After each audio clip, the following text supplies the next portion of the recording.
A common thing that I see a lot in the real estate market is people not knowing what to do or what to invest in when it comes to real estate. My name is Jay. I've invested in about 20 properties, buying, selling, renting, and everything in between. And here are some mistakes that I've made over the last couple of years so that you don't have to make them when you buy your property in 2025. The first thing that I would do is I would focus on building my rental portfolio. Now, I was somebody that spent a lot of time buying properties, fixing them up, and selling them. Nothing wrong with that because it was a great way to produce a lot of cash. The difficult part with that was that I ran into some properties that were headaches that I couldn't do anything with, and I'm still sitting on some of those properties today.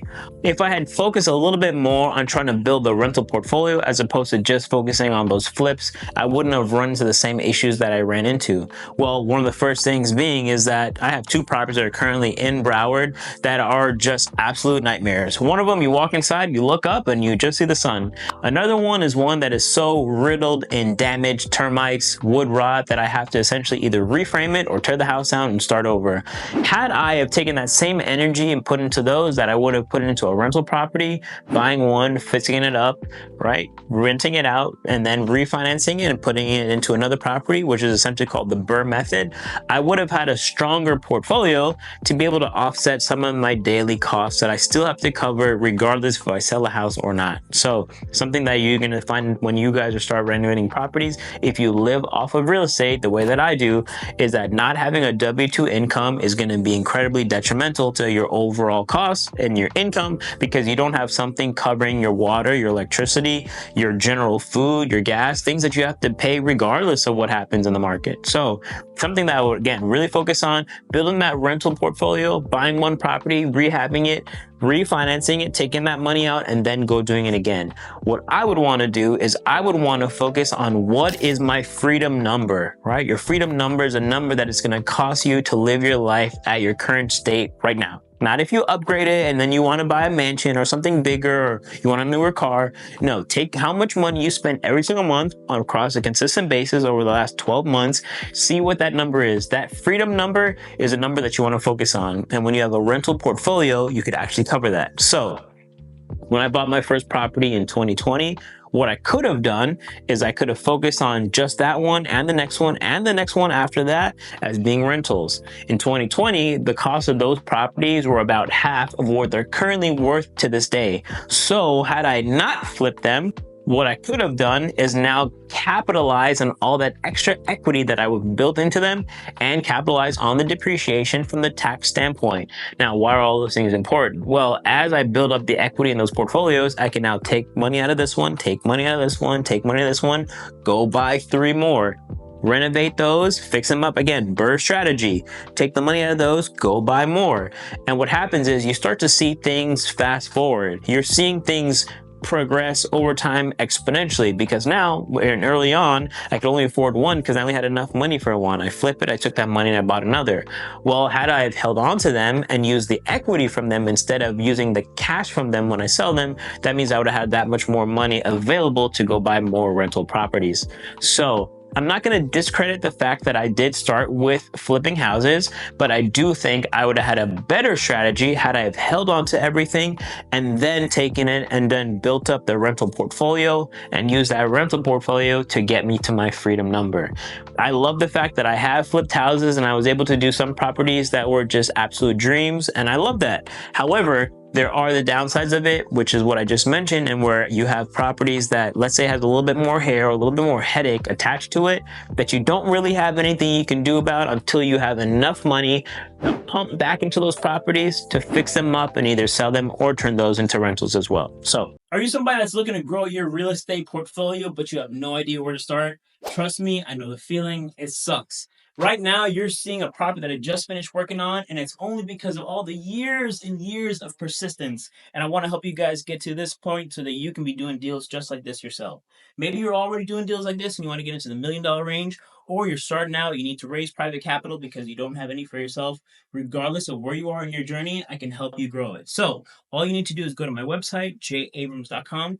book a free discovery call with me. Let's help grow you and put some money in your pocket. Let's go. Next thing I would focus on when it comes to real estate investing, especially in 2025, is I would move faster. I'm somebody that likes to take my time and do things and really do them right. And I would never not do that. However, what I would do is I would take my budget and I would cut it down so that I can't do some of the things that I really wanted to do and the things that I had done in the past. For instance, if I really wanted to redo new cabinets, and do a new kitchen, new counters and all that stuff, I would actually see how can I save these cabinets that are currently here, clean them up, just refinish them, maybe put a new countertop on, a new sink, speed up my time, speed up my process, save some money. All of those can now go back. Again, if we're focused on rentals, right? I don't need to do brand new cabinetry because I'm not trying to get top dollar for it because it's a rental and more than likely it'll get beat up over time. So using what's existing, if it's in good enough condition, clean it up really nicely so that somebody, when they walk into it and they see the place, they're like, wow, this actually looks really beautiful. Because you don't want to just become a slumlord that just gives somebody anything, even if it's really beat up. We're not doing that. Instead, we're trying to preserve what is currently there and maximize its potential by cleaning it up and giving it a new look on its face so that you're essentially giving it a facelift as opposed to just replacing it altogether.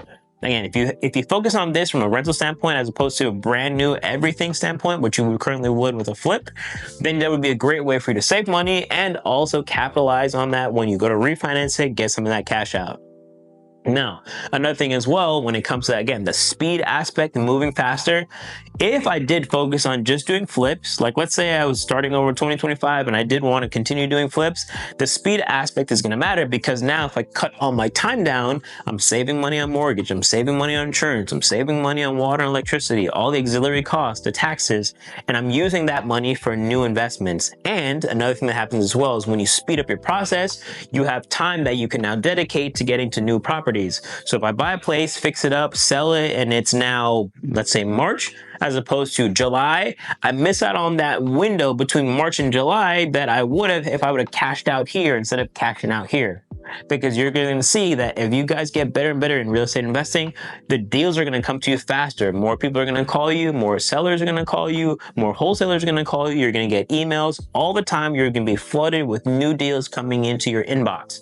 And the only way to be able to filter through them is to be able to go through all of them very judiciously, but also at the same time figure out what can you buy, what can you not buy. Speed is everything in real estate investing, and it's one of the things that I would make sure I focused on if I'm going to restart 2025. The next thing I would do if I was looking to invest in 2025 and start over is I would partner more.